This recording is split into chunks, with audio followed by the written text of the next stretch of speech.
ఏం చెప్పాలి, ఏం అడుగుతున్నారు? ఈరోజు విచారణకు సంబంధించి మీరందరికీ తెలుసు, పోయిన నెల ఫిబ్రవరి 28వ తేదీ ఇక్కడ వెట్లపాలెంలో ఒక ఫైర్ క్రాకర్ మ్యానుఫ్యాక్చరింగ్ యూనిట్ జరిగిన ఎక్స్ప్లోషన్లో పెద్ద ఎత్తున ఎక్స్ప్లోషన్ జరిగింది. అక్కడ 28 మంది చనిపోయారు. తర్వాత ఒక 3 మెంబర్స్కి ఇంజురీ కూడా అయింది. సో దీన్ని బేస్ చేసుకుని ఆల్రెడీ గవర్నమెంట్ కొన్ని చర్యలు తీసుకున్నారు.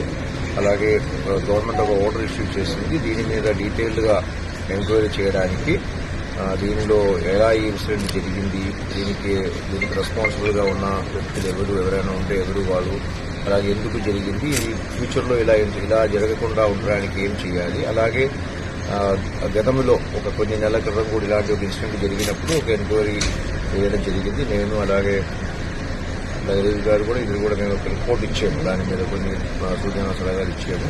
అది అమలు అయిందా లేదా ఇవన్నీ కూడా పరిశీలించమని చెప్పడం జరిగింది. దాని ఆధారంగానే మేము ఆల్రెడీ ఇప్పటికే దీనికి సంబంధించిన కొన్ని ఇన్ఫర్మేషన్ తెచ్చుకోవడం జరిగింది. జిల్లా యంత్రాంగం దగ్గర నుంచి, కలెక్టర్ దగ్గర నుంచి, అలాగే ఫైర్ డిపార్ట్మెంట్ దగ్గర నుంచి, లేబర్ డిపార్ట్మెంట్ దగ్గర నుంచి we have already taken information. దాన్ని బేస్ చేసుకుని we have done some study already.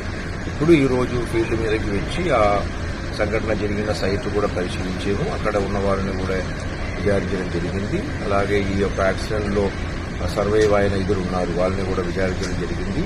జీజీహెచ్లో ట్రీట్మెంట్లో ఉన్న వ్యక్తి కానీ, లేకపోతే ఇక్కడ ఆల్రెడీ డిశ్చార్జ్ అయిన వ్యక్తి అందరూ కూడా అడిగాము. సంబంధిత అధికారులందరినీ కూడా revenue, police, fire, labour department, factories department అందరినీ కూడా విచారించడం జరిగింది.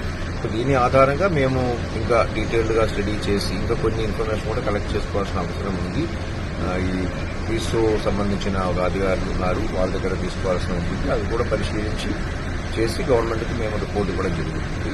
ప్రాథమికంగా ఏంటంటే దీనిలో మాకు ఉన్న అబ్జర్వేషన్ ఏంటంటే ఇది లైసెన్స్ ఇచ్చిన కండిషన్స్కు వ్యతిరేకంగా అంటే విరుద్ధంగా ఈ లైసెన్స్ ప్రకారం ఏంటంటే మాక్సిమం 15 కిలో వరకు మాత్రమే అక్కడ ఒక్కసారి అక్కడ ఉండాలి.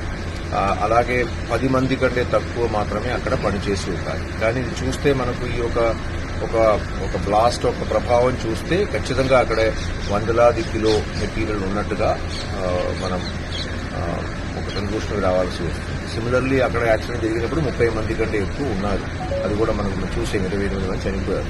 ఇది 2 ముఖ్యం కాదు. అది కాకుండా అక్కడ ఉన్న షెడ్స్ కానీ, ఆ షెడ్స్లో తీసుకోవాల్సిన జాగ్రత్తలు కానీ పూర్తి స్థాయిలో ఒక షెడ్యూల్ ప్రకారం మనకు ఎక్స్ప్లోసివ్ యాక్ట్ 1884 ప్రకారం దాని ప్రకారం రూల్స్ ఉన్నాయి. 2008లో చేసిన రూల్స్, అలాగే ఫైర్ రూల్స్ అవన్నీ ఉన్నాయి. దానికి అనుగుణంగా పూర్తి స్థాయిలో అక్కడ సేఫ్టీ ప్రికాషన్స్ లేదు అనేది ఖచ్చితంగా మనకు అర్థమవుతుంది. సో అది దాని మీద we have to take further action. ఇంకా ఈ ప్రాంతంలోనే ఇలాంటి కొన్ని యూనిట్స్ ఇంకా ఉన్నాయి.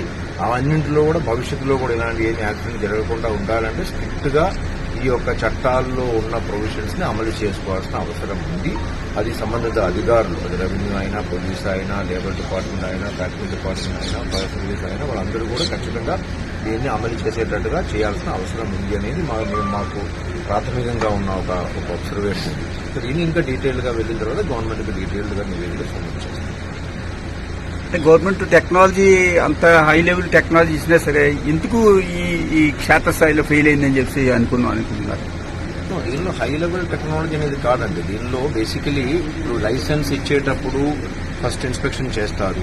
మళ్ళీ రెగ్యులర్గా దీనిలో ఒక 3 monthsకో 6 monthsకో యాన్యువల్గా ఇన్స్పెక్షన్స్ ఉంది. అది చేసే టైంలో చూపించేది ఒక రకంగా ఉంటుంది, తర్వాత జరిగేది ఒక రకంగా ఉంటుంది. సో అది మనం 24/7 అక్కడ నిఘా అనేది ఉండదు. ఇప్పుడు అక్కడ ఎవరినైనా 24 గంటలు అక్కడ పెట్టి చేయడం అలాంటి ఉండదు.